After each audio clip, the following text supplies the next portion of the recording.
Mundur semuanya. Dan ikhwan antum sekalian, guru dari kaum muslimin telah wafat dan berpulang ke rahmatullah. Mundur ada tanah. Beliau yang saya kenal dari puluhan tahun yang lalu,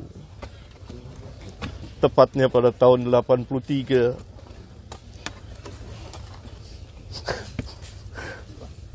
kami bertemu di perpustakaan, di tempat yang dipenuhi dengan kitab-kitab para ulama.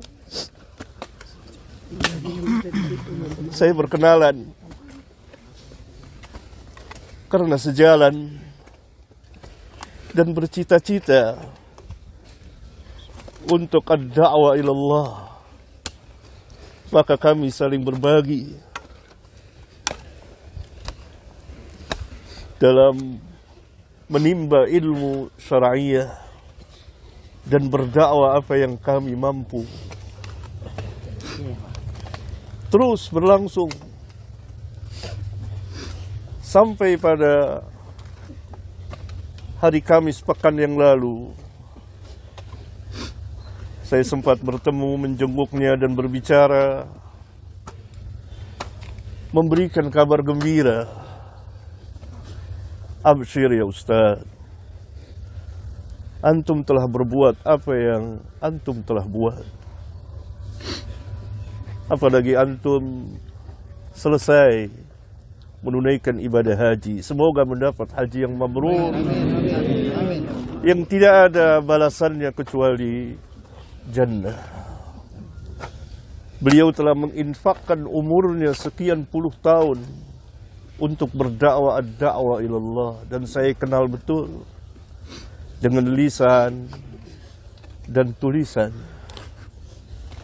Salah seorang ahli ilmu telah wafat. Inna lillahi wa inna ilaihi raji'un. Allahumma ajurni fi musibati wa akhlif li khairan minha. Dan beliau mengajarkan kepada keluarga dan kepada umat, dan sangat giat. Salah satu yang membuat saya tertarik bertemu dan memanggilnya dan berkenalan, selalu di tangannya ada pena dan buku kecil. Tidak lepas dari itu untuk menulis sejumlah fawaid ilmiah. Itu yang saya tahu. Maka kita berkenalan. Ikhwan sekalian, Imam Ahmad pernah berkata, Yaumul Janaiz, pada hari jenazah bagi ahlus sunnah disaksikan oleh manusia. Yaumul Janaiz yang membedakan di antara pembedanya. Oleh karena itu kita kepulangan beliau mendapat pelajaran yang sangat berharga tentang dakwah yang hak, dakwah salafiyah yang harus tetap ditegakkan. Kita mencintai beliau. Saya pribadi sangat mencintainya dan kita selalu bersama.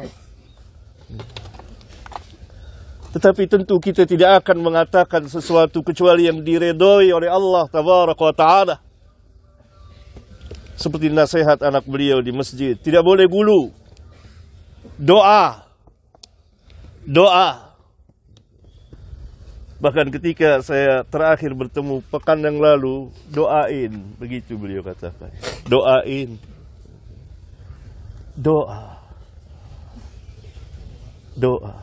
Oleh karena itu Rasulullah SAW apabila selesai menanam, beliau berhenti sejenak dan beliau bersabda kepada para sahabat, istaghfiru li akhikum wasalu lahu at-tasbit fa innahul an yus'al.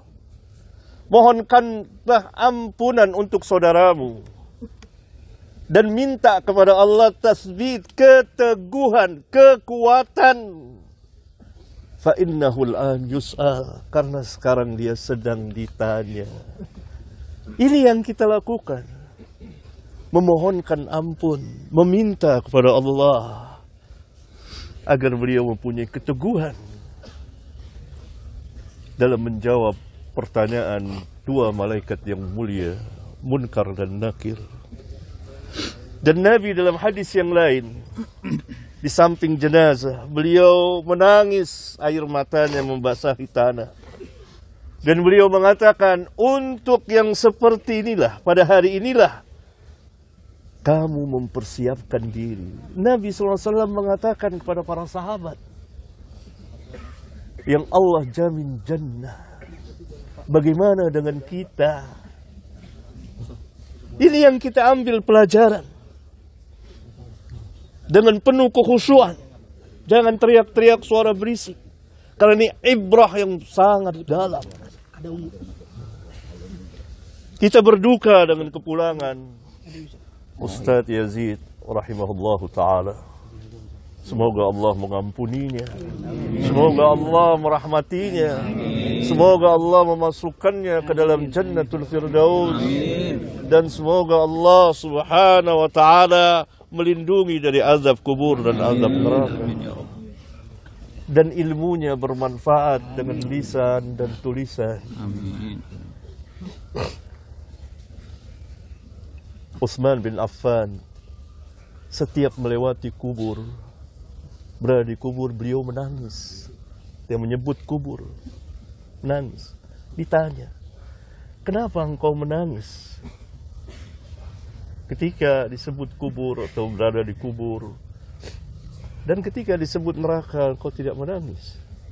Maka Utsman menjelaskan sabda Rasulullah SAW bahwa kubur adalah tempat yang pertama kali dari tempat-tempat akhirat yang akan dikunjungi oleh semua manusia.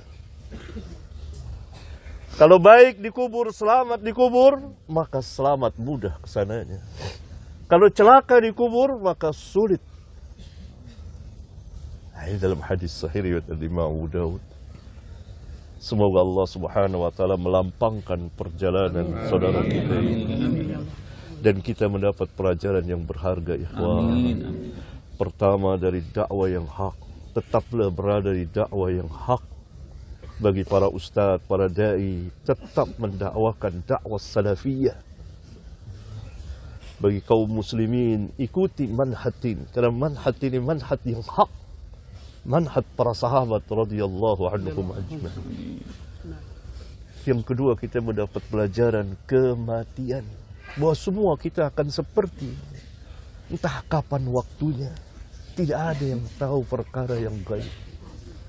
Saya Kamis kemarin meminta izin pada anak beliau yang berada di ruang ICU. Hati saya gelisah. Kenapa hati saya gelisah? Saya harus ketemu, saya harus minta izin kepada anak beliau. Biar gimana saya harus ketemu. Saya berangkat. Saya masuk bersama Ustadz Zamzami dari Pekanbaru, yang juga dari Pekanbaru datang kemari untuk menjenguk. Beliau dicintai banyak orang. Maka saya melihat, tenang hati saya. Bahkan 2 jam berselang 3 jam, beliau telepon, Hafi, Abah sudah meninggal. Kita tidak ada yang tahu perkara yang gaib.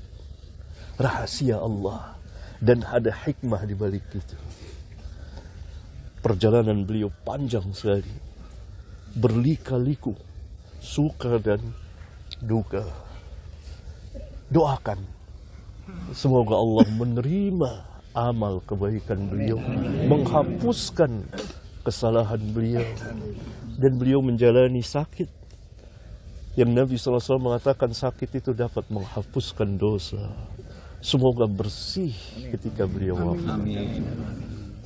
Wassalamualaikum warahmatullahi wabarakatuh. Waalaikumsalam warahmatullahi wabarakatuh.